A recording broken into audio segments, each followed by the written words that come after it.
Your view on natural supplements for muscle building. Depends on what you mean by natural supplements.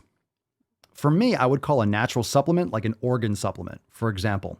Now, a supplement is just, I'll loosely define that as something that you're consuming to supplement your nutrition. So, for example, I eat my steak, I eat my food, whatever it is, I eat my meals, and then I'll also take a couple extra. I had some raw beef liver earlier today, but later on I'll have some other supplements, that have a little bit of liver in them. Just be careful, not taking too much liver.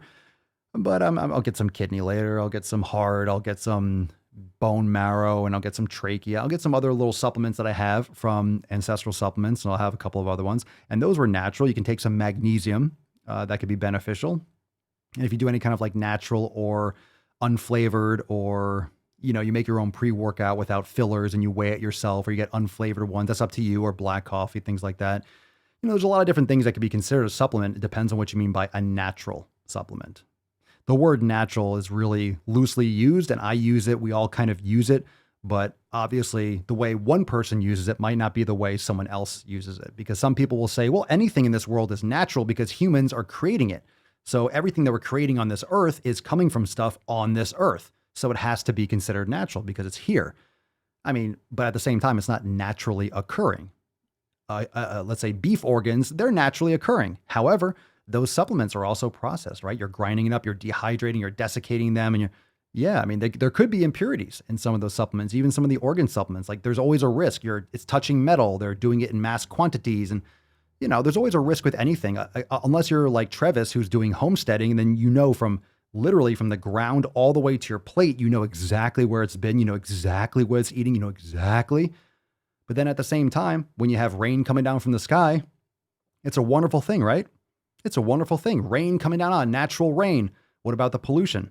You're getting plastics in your rain. You're getting toxins in your rain because it's coming down the plains in the sky with the fucking fumes and the fuel and everything. Like this whole world is infested with what we've done to it.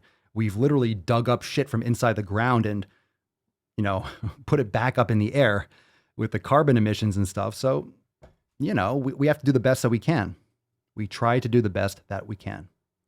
All right. So my view is whatever works for you, but just understand the risks. And it has to be like anything. If you go skydiving, for example, you're assuming the risk. It could be one of the most blissful, I've never been, but it could be one of the most blissful, amazing experiences of your life, or your parachute doesn't open and you fucking hit the ground, splat. So you have to be able to assume the risk. So if you're consuming a product, yeah, there's a risk. If I take an organ supplement, there's a risk. There's something in it that I don't want. But at the same time, are you going to weigh that risk? The chance might be small, but it happens. Things happen. You never know. You just have to be open to the possibilities and understand how this works and how human industry works, and nothing's perfect.